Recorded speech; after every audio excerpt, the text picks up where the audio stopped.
Ça y est, la cérémonie d'ouverture des Jeux Olympiques est lancée. C'est aujourd'hui la cérémonie d'ouverture des Jeux Olympiques. Et honnêtement, j'espère qu'elle vaudra le coup. Parce que pour le moment, pour la vie des gens, pour la vie des Parisiens, pour la vie des gueux, ça empire vraiment.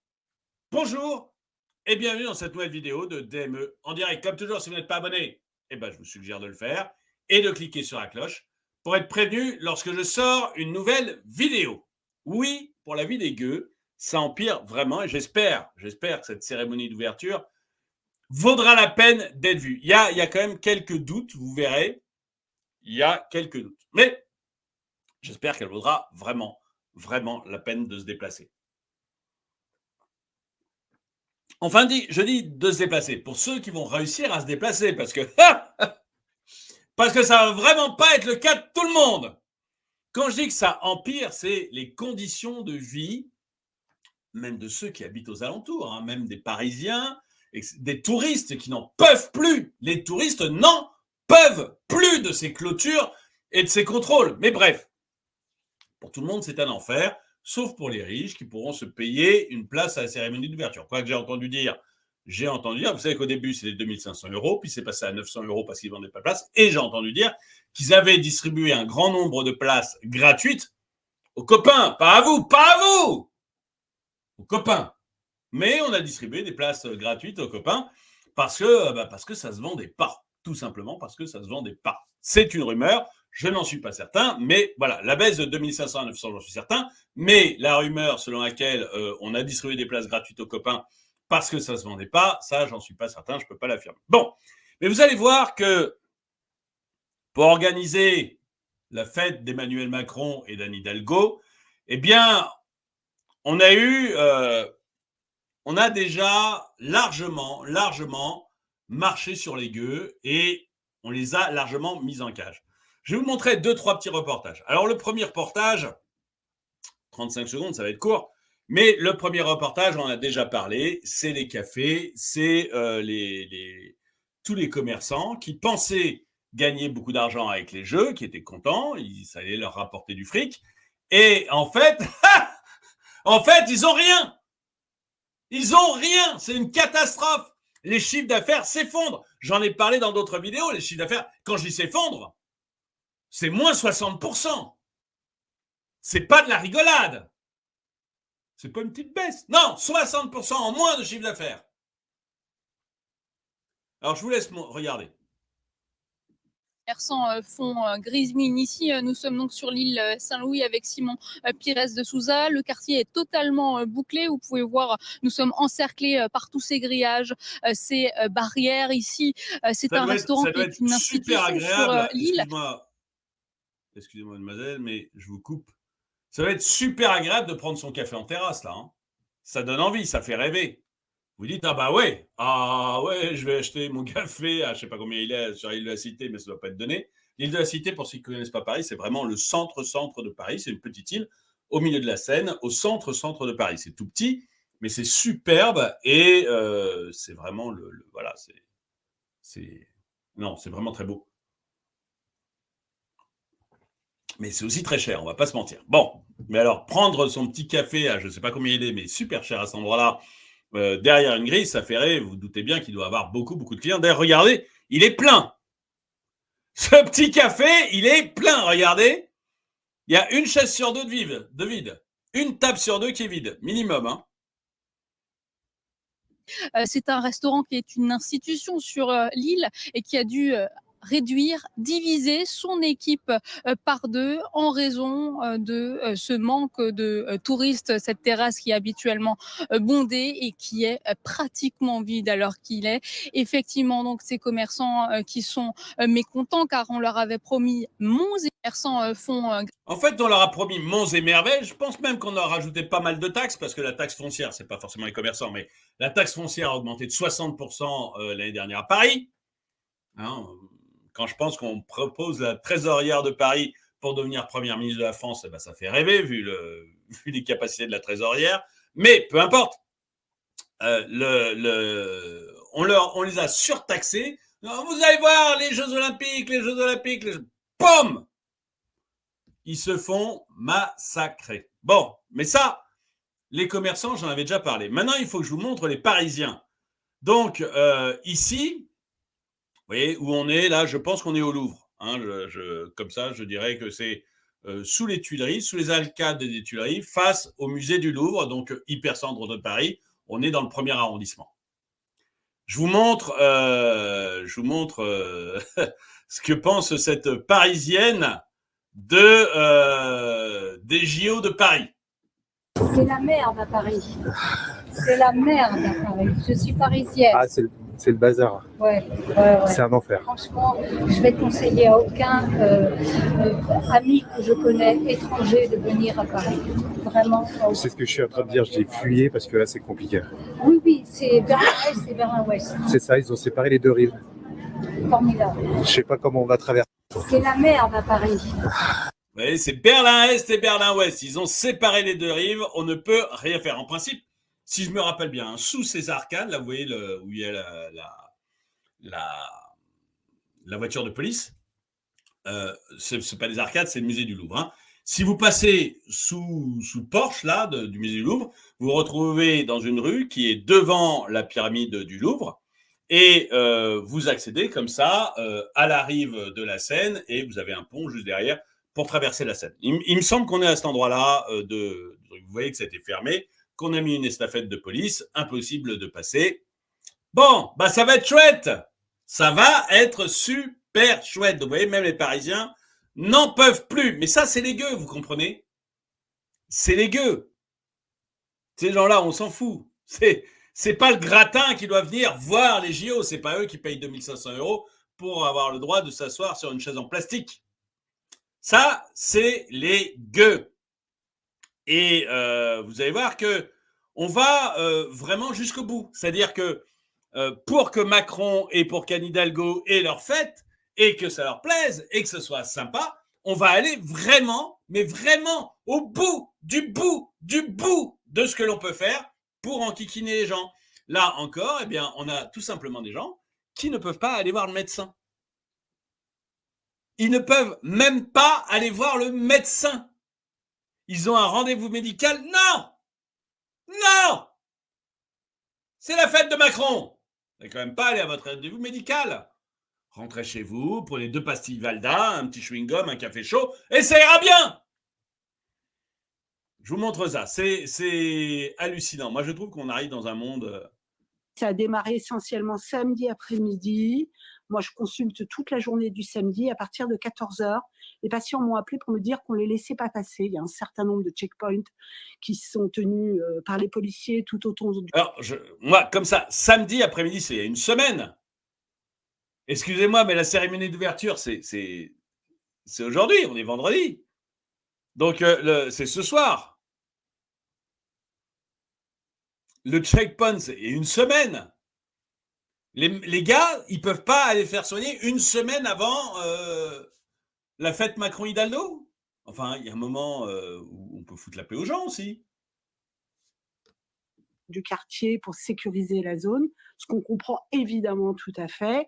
Mais du coup, les patients auxquels on avait demandé de venir avec un justificatif de rendez-vous, donc souvent leur rendez-vous Doctolib plus une pièce d'identité pour attester de leur identité, et ben, se sont vus refuser l'accès donc au trottoir pouvant mener au cabinet médical. Il semble qu'il y ait beaucoup plus de difficultés, que les règles soient de plus en plus strictes, appliquées, et on demande donc à tous nos patients d'avoir en plus un QR code pour accéder.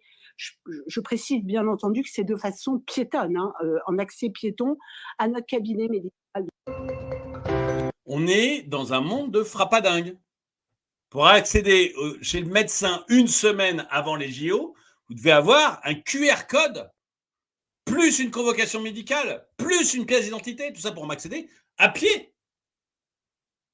On est chez les frappadingues. Et alors malheureusement, je ne l'ai pas retrouvé, mais j'avais vu aussi une vidéo pour nous dire que ça devenait très compliqué aussi d'accéder aux hôpitaux. Aux hôpitaux! La Pitié-Salpêtrière, c'est au centre de Paris. Ça devenait de plus en plus compliqué d'accéder à l'hôpital. Enfin, il y a un moment, je pense qu'il faut se calmer. Vous voyez, ok, c'est une fête, ok, c'est important. Ils ont fait n'importe quoi. Ils ont fait n'importe quoi. J'avais fait une vidéo là-dessus. Ils ont fait un direct, je crois. Ils ont fait n'importe quoi parce que c'est dangereux. Parce que tous les spécialistes, y compris la préfecture de Paris, la préfecture de police de Paris disait c'est dangereux. 12 km de rive, parce que ça s'étend sur la cérémonie va se faire sur 6 km de Seine, donc ça fait 12 km de rive à sécuriser, c'est impossible, totalement impossible, disaient les spécialistes, disait la préfecture de police. Pas moi avec mon chapeau. Et ils l'ont dit, etc. Malgré tout, notre président a dit si, on va le faire. Anne Hidalgo a dit si, on va le faire parce que nous, on aime bien cette idée. Oui, mais vous avez vu la vie que vous menez aux gens? Ah, mais on n'en a rien à foutre. Ah oui, c'est vrai, excusez-moi, j'avais oublié.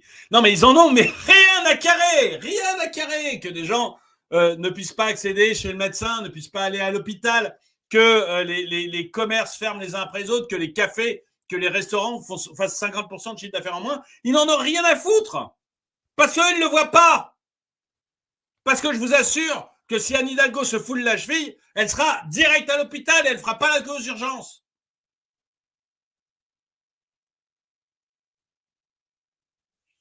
Donc, ils n'en ont rien à faire. Ça, c'est pour les gueux. Mais vous allez voir que les gueux, on n'a pas fini de les enquiquiner. Je reste poli, même si je suis énervé. J'essaye de rester poli, je suis désolé. Mais vous allez voir que les gueux, on n'a pas fini de les enquiquiner.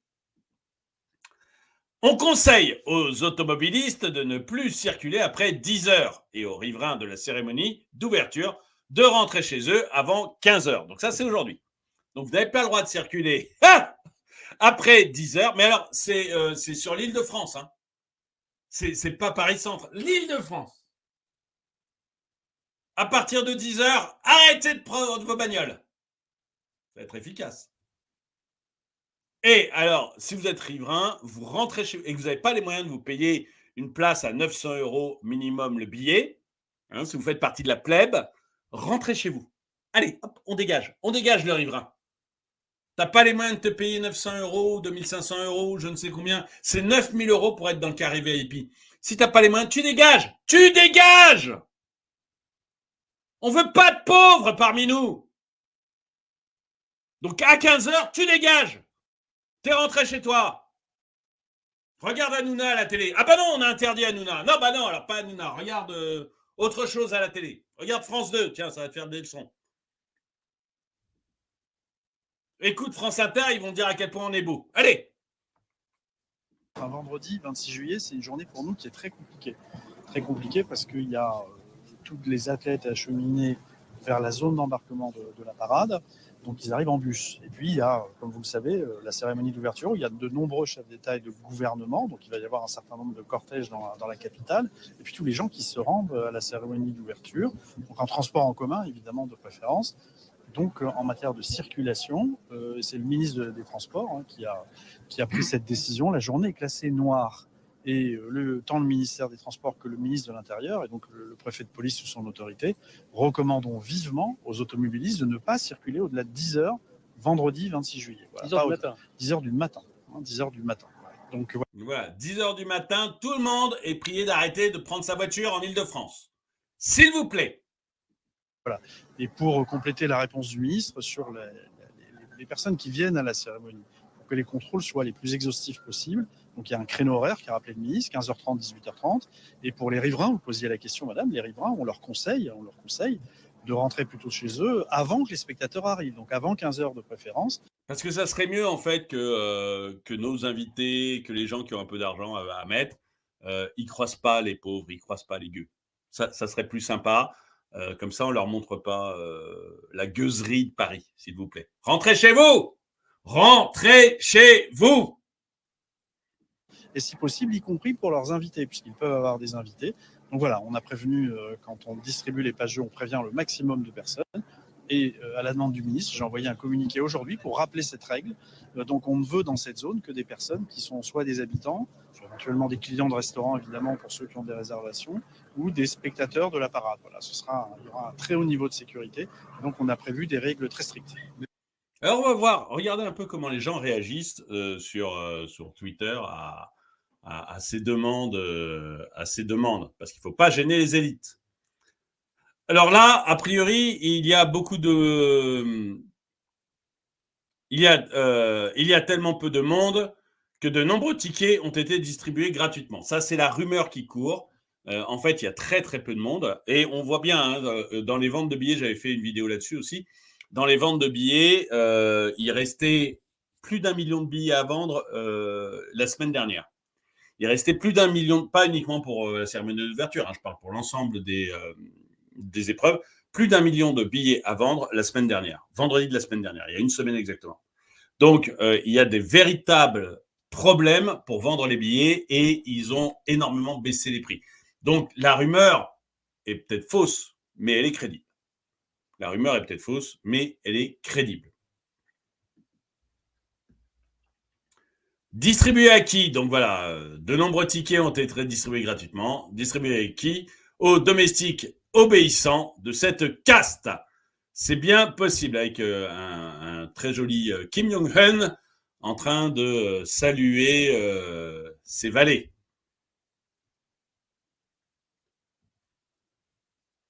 Pourquoi n'ont-ils pas évacué tout simplement les habitants? Oh, je crois qu'ils auraient aimé. Ah, je crois qu'ils auraient aimé. Ça aurait été tellement plus simple.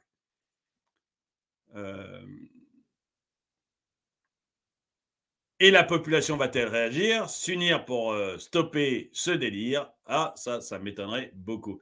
Vous vous rappelez de ce film Hunger Games? Unmeasured be ever in your favor. Et que les dieux soient toujours en votre faveur. C'est un peu ça. C'est la cérémonie d'ouverture d'Hunger Games. C'est ça, cloîtré, restreint, contraint, le peuple sous cloche dans des souricières grillagées. Demain, probablement le périph' carrément fermé. Une vraie fête macronienne. Des charlots pour rester sages. Vive la Chine! Bon, là, ça, c'est vrai que le QR code, c'est marrant, hein, parce que le QR code, quand nous, on en parlait lors de, vous savez, lors du Covid, on avait dit le QR code, c'est annonciateur de mauvaises choses, d'un contrôle social, etc. À l'époque, on nous disait non, bah, pas du tout, complotiste.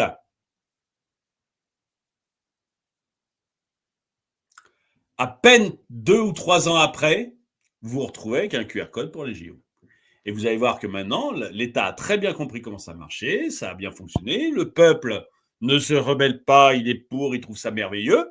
Eh bien, il va en manger du QR code, le peuple. Il va pouvoir se délecter de QR code, le peuple. Vous allez voir que ça va être merveilleux. Ça va être merveilleux. Tu n'as pas le droit de bosser. Non, eux, ils font la fête, toi, tu n'as pas le droit de bosser, tu rentres chez toi. Tu rentres chez toi, s'il te plaît. Gueux interdit. C'est le gif vient d'un film qui s'appelle Jeux interdits. Donc voilà, gueux interdit, c'est mignon. C'est mignon comme tout. Bon, on a plutôt, voilà, pas mal celui-là. Mais dehors les Romanos!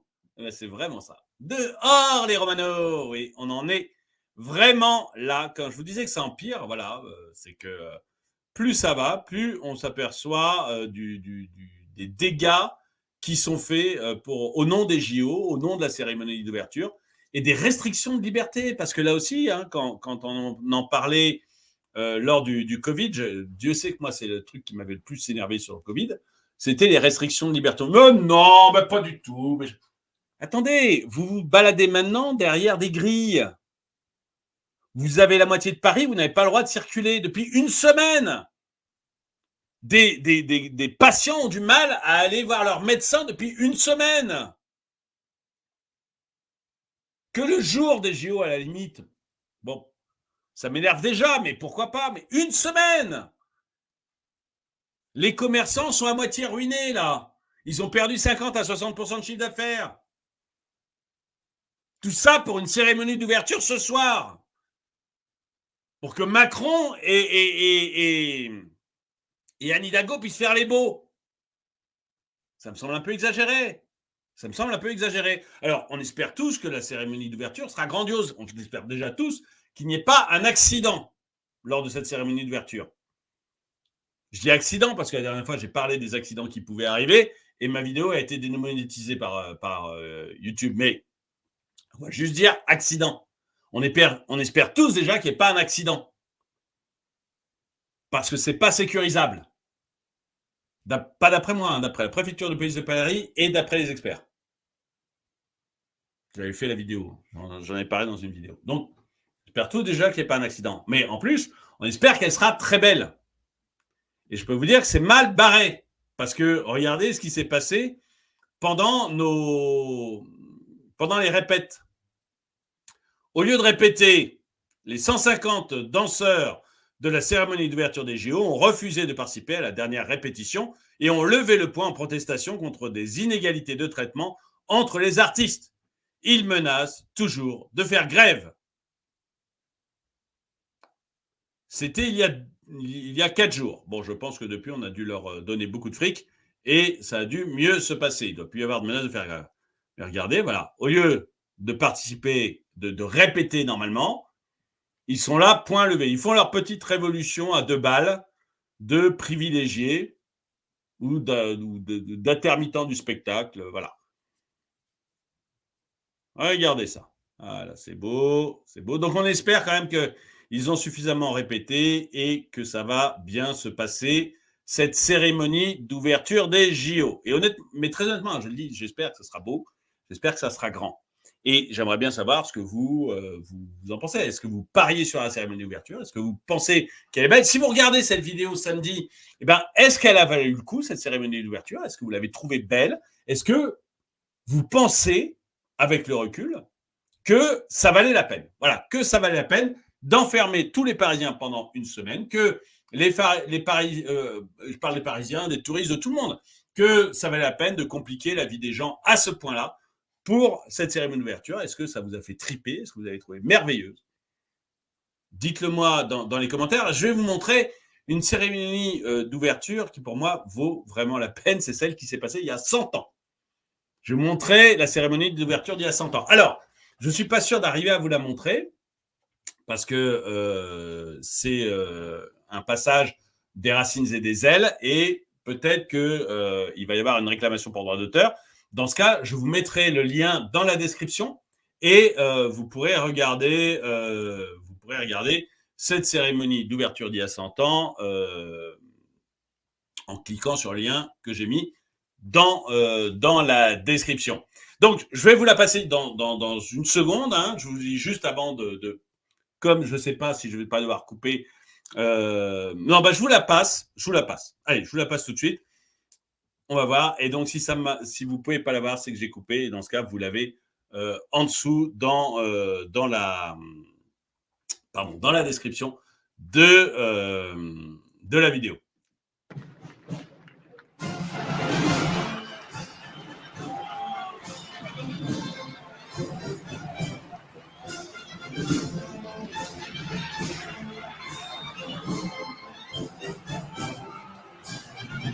J'aime bien, moi, c'est un peu nostalgique. Hein. Je sais que c'est un peu nostalgique et tout, mais j'aime bien le côté un peu. J'aime bien, en fait, ces vidéos qui montrent la France ou les États-Unis ou d'autres pays il y a 100 ans. Je trouve ça assez sympa à voir.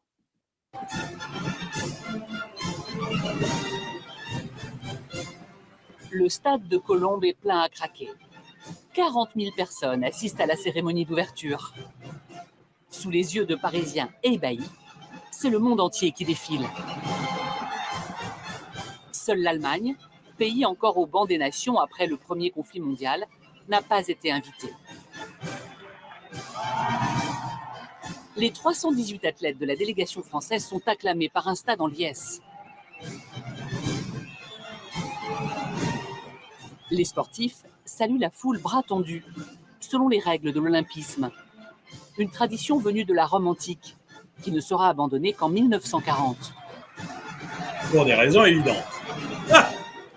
À la fin du défilé, devant toutes les nations rassemblées, c'est l'athlète français Géo André qui prononce le serment olympique.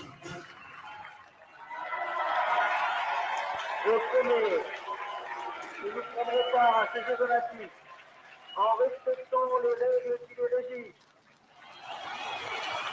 J'aime bien, vous voyez, la façon de s'habiller des gens à l'époque, quoi. C'est classe, c'est beau. J'aime bien, quoi. J'aime bien quand les gens sont bien habillés comme ça. Bon, écoutez, une dernière petite annonce pour ceux qui veulent aider la chaîne. Bah, vous savez que sur la boutique, vous avez des polos comme celui-ci, vous avez des mugs comme celui-là.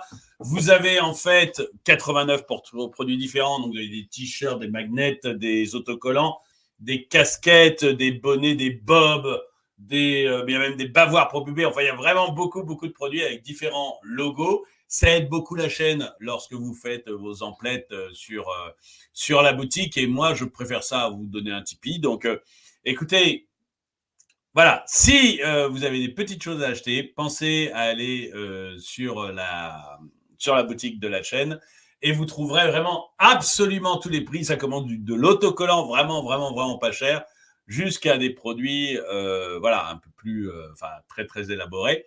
Mais en tout cas, ça nous aide beaucoup, donc n'hésitez pas à y aller. Merci d'avoir regardé cette vidéo. Mettez-lui un pouce vers le haut, commentez-la, partagez-la. Merci à tous ceux qui aident la chaîne.